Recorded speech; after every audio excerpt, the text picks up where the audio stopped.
माजी narcotics control ब्युरोचे अधिकारी समीर वानखेडे यांनी शाहरुख खानचा मुलगा आर्यन खानच्या सिरीज विरोधात मानहानीची तक्रार दाखल केली। आर्यन खान दिग्दर्शित बॅट्स ऑफ बॉलिवूड नावाच्या प्रोजेक्ट विरोधात 2 कोटींचा मानहानीचा दावा केला। या प्रोजेक्टमध्ये बॉलिवूडचे काही वाईट भाग दाखवले ज्यामुळे नकारात्मक प्रतिमा पडते। वानखेडे यांचा दावा आहे की त्यांच्या विरोधात चुकीची माहिती प्रसारित झाली। Bats of Bollywood he series नेटफ्लिक्सवर प्रसारित होणार आहे।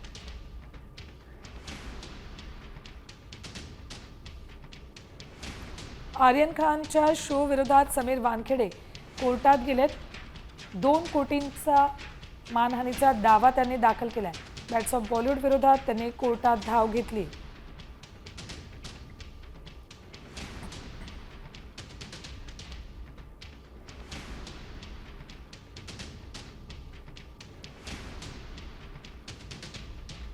समीर वानखेडे आता कोर्टात गेलेले आहेत। आर्यन खानच्या बॅट्स ऑफ बॉलिवूड या सिरीज विरोधात त्यांनी कोर्टात धाव केली। 2 कोटींचा मानहानीचा दावा त्यांनी दाखल केलाय।